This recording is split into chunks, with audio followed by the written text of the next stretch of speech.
Assalamu alaikum. Welcome back to our School of Linear Grammar. I hope you are doing great and fine by the grace of Almighty Allah. As you know that I am discussing some miscellaneous rules related to the change of voice.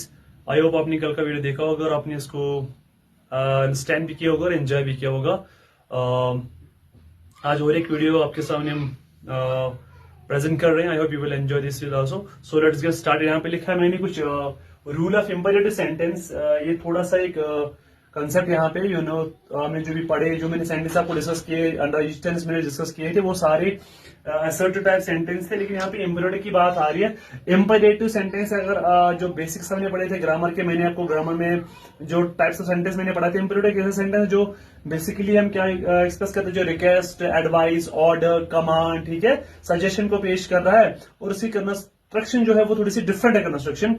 इसमें हमारे पास खाली क्या होता है, हम इसमें subject को mention ही नहीं करते, हम खाली वर्ब और ऑब्जेक्ट को मेंशन करते हैं। तो इसका थोड़ा बहुत जो कंस्ट्रक्शन है एक्टिव से पैसिव में चेंज करें वो थोड़ा सा डिफरेंट है। तो इसलिए आज मैंने इसी को लाया, इसी कंसेप्ट को यहाँ पे हम डिस्कस करेंगे आपके साथ। तो यहाँ पे लिखा है मैंने एक्टिव वॉइस में वर्ब प्लस ऑब्जेक्ट। मैंने वही पहले बोला, इंपेरेटिव एक ऐसा सेंटेंस है जहां पे हम सब्जेक्ट को मेंशन नहीं करते हैं, हम वहां पे खाली वर्ब और ऑब्जेक्ट को मेंशन करते हैं। यहाँ पे वही लिखा मैंने वर्ब की पहली फॉर्म प्लस ऑब्जेक्ट। जैसे ओपन द विंडो, ओपन यहाँ पे क्या है, ओपन यहाँ पे वर्ब है, द विंडो हमारा ऑब्जेक्ट है। क्यों? क्योंकि मैंने आपको बोला if you have to maintain the imperative form या इंपेरेटिव सेंस को मेंटेन रखने के लिए हम क्या करते हैं, हम सब्जेक्ट को ओमिट करते हैं, नहीं लिखते हैं, ठीक है। तो इसकी कंस्ट्रक्शन वैसे ही डिफरेंट रहती है।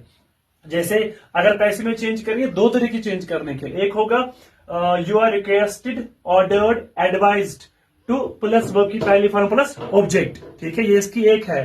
पैसिव को ऐसे चेंज करेंगे, एक फॉर्मूला ये है, you are requested, order, advice to plus verb की पहली फॉर्म प्लस ऑब्जेक्ट, यहाँ पे क्या है। दूसरा let plus object plus be plus verb की थर्ड फॉर्म। जैसे मैंने इसको दोनों तरह से चेंज किया, you are ordered open the window, what is this, ये ऑर्डर यहाँ पे है तो यहाँ पे ऑर्डर लिखेंगे, नॉट रिक्वेस्ट तो है ही नहीं। You are ordered to open the window, you are order to open the window, ये एक तरीका ये हो गया। या let the window be opened, I hope understand. अक्सर इसके चांसेस रहते हैं पूछने के कंप्यूटर लेवल के एग्जाम में, जो चाहे वो एसएससी के हो या जेकेएसएस भी पूछते हैं, क्योंकि थोड़ा सा ट्रिकी रह जाता है। यहाँ पे ट्रिकी है ये वाला कंसेप्ट, ठीक है। एक तरीका ये है पैसिव वॉइस में, या तो ऐसे चेंज करेंगे या तो ऐसे चेंज करेंगे, ठीक है, दोनों सही है, दोनों ठीक है।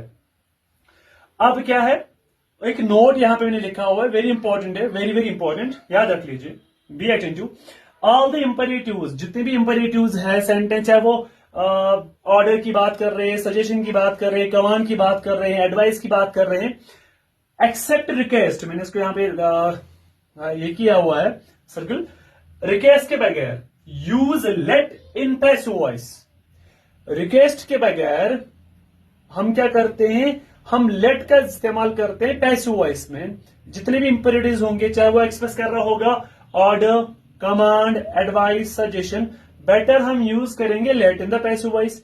ज्यादातर हमें कोशिश करनी चाहिए कि हम लेट का इस्तेमाल करें इन case of non living things. Better है, गलत नहीं। अगर हम, जैसे मैंने यहां पे इसको चेंज किया, जिसमें open the window, what is window, एक नॉन लिविंग थिंग है, ठीक है। बेटर है कि let the window be open, it is most appropriate as compare to your order to open the window. ये कहते हैं बेटर है कि let is use in case of non living things, ठीक है। तो बेटर है अगर हम क्या करेंगे, ज्यादातर हमें कोशिश करनी चाहिए हम लेट का इस्तेमाल करें नॉन लिविंग थिंग्स के जो इंपेरेटिव में यूज होंगे। जैसे यहाँ पे इंपेरेटिव सेंटेंस है, मेरा ओपन द विंडो, जब मुझे विंडो पे नजर पड़ी, ये क्या नॉन लिविंग थिंग है, तो जब मैं चेंज कर रहा हूं तो बेटर है मैं इस पे ज्यादा फोकस करूं, इस वाले कंसेप्ट पे फोकस करूं कि मैं लेट से स्टार्ट कर, ये वाली जो formula let plus object plus be plus verb की थर्ड फॉर्म, ये भी सही है ऊपर वाली, यू आर रिक्वेस्टेड। लेकिन ज्यादातर जो है बेस्ट है कि ये वाला मोस्ट अप्रोप्रिएट है, वो भी गलत नहीं है, ठीक है, नॉन लिविंग थिंग्स केस में, टू बी मोर स्पेसिफिक बात करें। एंड इसके साथ साथ अगर रिक्वेस्ट की बात करें, अगर कहीं पे रिक्वेस्ट की बात आ रही हो, मैंने आपको पढ़ाया हुआ था, अगर हम जब इंपेरेटिव सेंटेंस को देखते हैं, वर्ब से पहले हम लगाएंगे प्लीज। क्या लगाएंगे, वर्ब से पहले प्लीज वर्ड का इस्तेमाल करेंगे तो ये बनेगा क्या, इट विल एक्सप्रेस रिक्वेस्ट। उस केस में हम ये लगाएंगे, ये वाली फॉर्मूला, यू आर रिक्वेस्टेड, वही तो मैं यहाँ पे एग्जाम लिखो, प्लीज फॉरगिव दिस मैन, मैंने वर्ब से पहले क्या लगाया, प्लीज, तो ये क्या दिखा रहा है, ये वाला जो इंपेरेटिव सेंटेंस है ये दिखा रहा है रिक्वेस्ट। वही मैंने लिखा ऑल द इंपेरेटिव्स एक्सेप्ट रिक्वेस्ट। यहाँ पे रिक्वेस्ट है, हम यहाँ पे लेट इस्तेमाल नहीं करेंगे। हम यहाँ पे जो ये वाली फॉर्मूला है, you are requested plus to plus verb की पहली फॉर्म ऑब्जेक्ट यहाँ पे यूज करेंगे। क्योंकि हम फॉरगिव किसको करेंगे, हम किसी लिविंग थिंग को फॉरगिव करेंगे, तो किसी नॉन लिविंग को ऐसा हो ही नहीं सकता, तो पॉसिबल है ही नहीं।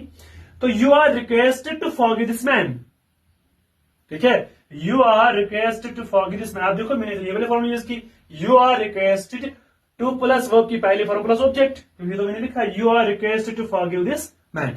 You understand, very important note है, जितने भी इंपेरेटिव्स है एक्सेप्ट रिक्वेस्ट, हम उसमें लेट का इस्तेमाल करते हैं, और मैंने यही बोला better is to use let with the non living things. This is most appropriate. इसकी जो जब इसको कन्वर्ट किया फ्रॉम एक्टिव पैसिव वॉइस, ये वाला मोस्ट अप्रोप्रिएट है, ये भी सही है, लेकिन मोस्ट अप्रोप्रिएट इज लेट, क्योंकि यहाँ पे जो विंडो है ये एक नॉन लिविंग थिंग है। क्लियर। और जब रिक्वेस्ट की बात आ रही है, हम क्या करते हैं, हम ये वाली फॉर्मूला को अप्लाई करते हैं, पहली वाली जो मैंने लिखी है, you are requested plus to plus verb की पहली फॉर्मूला से object. I hope understand this concept. मैंने पूरी कोशिश आपको इसे समझाने की in the simplest way as I can. आज के सेशन में इतना ही रखते हैं। Thank you for watching the video. Do like share follow page as well as my YouTube channel.